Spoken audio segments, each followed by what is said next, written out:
I heard it was formal / mixer season for sorority girls, so I'm going to show you guys the perfect makeup that you can do for any event like that. Makeup is perfect for any type of formal event, prom, homecoming, anything like that. I'm going to show you guys how to get a perfect makeup look that's easy but also makes you stand out and is going to look really good in photos. Always make sure to prep your skin. I have a video on it. If you want to see it, go watch it. But first thing we're going to do is use a primer that is sticky or long lasting. These are some options for you. I love Refi, so that's what I'm going to use, but I also really love my Plump It Right Back from NYX, and also e.l.f. Power Grip is good. It just breaks me out, so I don't use it that often. We're also going to use e.l.f. Poreless Putty Primer. You just need a pore filling primer for makeup that's like this because you want it to look smooth. Even if you have dry skin, you still need this type of primer. So we're going to use that after we use the gripping one. Make sure you apply your primer first because we're going to do our eyebrows and our eyes first, but we need this to soak in while we're doing that so that we don't have to waste time. The poreless one is just going to go wherever you have the biggest pores. So for me, it's on my chin, and also anywhere you have acne or texture, put that on there too. For brows, you're going to need 3 products.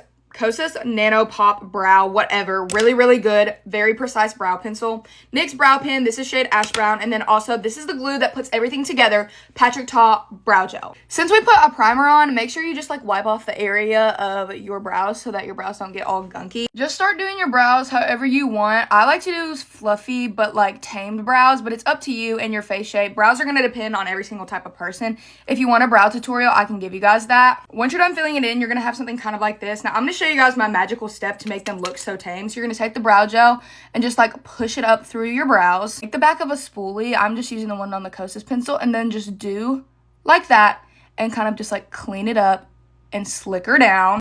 It just gives you the most perfect brow every single time. At the very end, just make sure to clean up around the brow because this brow gel is literally like glue. So if you don't move it, it'll be kind of gunky around there. For eyes, I'm going to use 2 palettes. Moon Dust by Urban Decay. This just came out. When I tell you, y'all, this is literally so good. Look at these colors. My thing is like a brown in the crease, a little bit smoky with the shimmer because the shimmer makes the look. For the smoky part, we're going to use Makeup by Mario Master Mattes. You can use concealer to prep your lids. I'm not going to because for me, it just ends up looking too heavy, but that's totally dependent on you. If you need it to last super long, make sure you put some concealer or an eyeshadow primer on your lids before you start. We're just going to take like a cream color and kind of put it all over to give us an even base. We're going to go in with a neutral tone shade, which is this one right here, then a warm tone shade, then we're going to use a dark brown. That's it. We're basically just going to buff the neutral tone shade that I showed you guys first, all in through the crease, just like this. You can do it as messy as you want. This part really doesn't matter. You just want to get a wash of color going. Should be giving something like this, just a little bit of a wash of color. Now we're going to take the warm tone shade, just dip into it and put a little bit out here just on the outer edge. Just kind of pack it,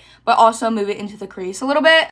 This is kind of what it should be giving so far. Lastly, you're just going to take an eyebrow brush that's like chiseled like that and go into either shades of the dark brown. I'm going to mix both just because I like the warm tone and the cool tone, but you can do either. Basically, you're just going to go on the lash line and kind of stamp this as close to the lash line as possible without blending it out because we want it to kind of act as like a little bit of an eyeliner. But I only go to the middle of my eye because I like that look. You obviously can line your whole eye if you want, but I don't think that's necessary because we're going to be putting sparkles right there. I'm just smoking out the outer edge. This is totally up to you guys, but I love to do this. Once you've got here, we're going to get into the glitter part of the shadow. I have the Moon Dust palette. You can also use Makeup by Mario Ethereal Eyes. The shimmers are kind of similar, but I'm going to go in with Star Cowgirl and Space Cowboy mixed together.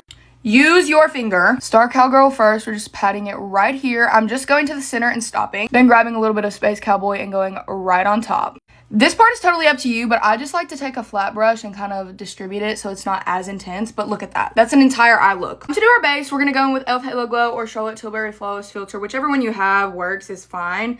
I'm just going to use e.l.f. Halo Glow in shade 3.5. I forgot to say, but make sure you clean up underneath your eyes, like all the sparkles and stuff. I did that off camera, but just make sure you do that. Otherwise, you're going to have sparkles all in your base and you're going to look like a disco ball. My little secret hack for like a beautiful base that doesn't look cakey is mixing my favorite foundation, House Labs, with any type of skin tint. I have Hourglass and Danessa Myricks, so I'm going to mix all these together because of the shade match. But literally such a hack if you want to have a really pretty skin with a good amount of coverage, but not so much that it looks cakey. Mix skin tints and foundation. This is my little skin cocktail. Make sure you start off with less foundation on your face. Like I still have a ton on the back of my hand because you can always build up coverage. It's harder to take it away. So make sure you just see if you need more and also blend down your neck and also on your ears. Don't forget your ears. I personally like to do a little bit of contour and cream bronzer, but you can do either or. I'm going to do both. So I'm going to use Patrick Ta's She's Sculpted, like the cream for my contour. And then over top, I'm going to use the LYS bronzer stick. It's going to give like 2-dimension vibes. Use a smaller, more precise, dense brush for your contour. You honestly want it to just look like a line because we're going to diffuse it with the bronzer color in a minute. We go in with LYS and just bronze over top. I use my same foundation brush because look at how beautiful that seamless blend is. Like, it mixes every single product we put on our face together so far, so it's just going to blend better. You can use a separate brush, but I think using your foundation brush is fine. Really struggle to say the word foundation brush right there. I have some breakouts, so I'm going to spot conceal before we do our blush and concealer and everything. This is the Tower 28 concealer. It is really, really good and very hydrating if you have dry skin. While we wait, two blushes we're going to use is the Magic Hour blush from Tower 28. It's so pretty. And then also Refi Rose. Nobody talks about her, but I'm telling you, if you like that baby pink cheek look, you need to get on this. I do Magic Hour first. I just pat it in, and I'm telling you, cream versus liquid blushes do work differently, so you can combine them, but I just think it's easier to use creams together instead of like different liquids and stuff.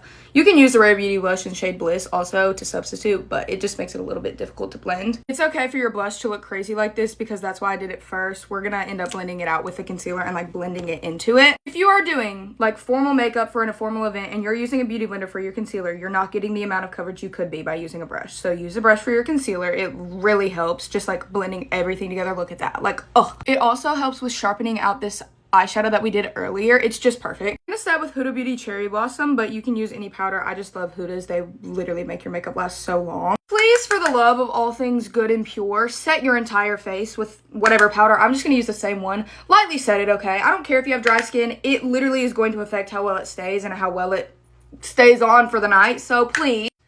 This is the perfect time to go ahead and do a little bit of setting spray. You honestly should be spraying this in between every step, but I'm not actually going to a formal tonight, so that's not why I'm not wasting this. Dry, I'm going to work on lashes. I would recommend doing falsies or like a half lash. I'm not doing that because I like my lashes, but if you don't have long lashes, go for falsies. I'm going to use Tower 28 and the e.l.f. mascara in the brown shade. This is so key. Please do not acknowledge my tan. It's literally so bad. I finish my eyelashes in a sec, but we're going to go in with powder products on top of our cream. So I'm using the MAC Mineralized Skin Finish Powder in the shade Dark. It's actually like a powder, but it works as a bronzer for me. I think this is cute, so I put a little bit of bronzer like right here in between my face just to give it a little bit of more of a tan, but you don't have to. For blush, I'm mixing the Patrick Ta in shade She's That Girl and then House Labs Rose Quartz Highlighter. This is key if you want this glowy makeup because we're about to get to the final step that's going to really lock in the glow. I just put it like on the tops of my cheeks, not too much. The key to this glow that's going to last all night and like have that radiant look in photos is a liquid highlighter. I use Refi in shade Topaz and I just blend it out on my hand and then apply it with a brush. So something little like this. Here's what this side looks like. It just has that radiant glow. Here's this side. This literally brings your face to life. I'm going to do a little bit of nose highlight. You can use whichever highlighter. This is from the Dior palette. Don't forget your little inner corners right here just to connect the shimmer and the glitter. You can do bottom mascara if you want to. I don't like to because I think it brings my face down just because of my face shape, but you can do it if you want to right now. I'm about to give you all the tea. Moisture Glow Pink Glow from Makeup by Mario, Hot Sauce Sephora Collection Lip Liner, and Ribbon from Rhode. Please feel free to run me my check anytime. Last step is obviously setting spray. Charlotte Tilbury first, then One Size if you have it. I'm not going to use this today because I'm not wearing this all night, but lock it in with this if you are. Now you're ready for formal or a mixer or homecoming or whatever you have. I love you guys so much. Bye.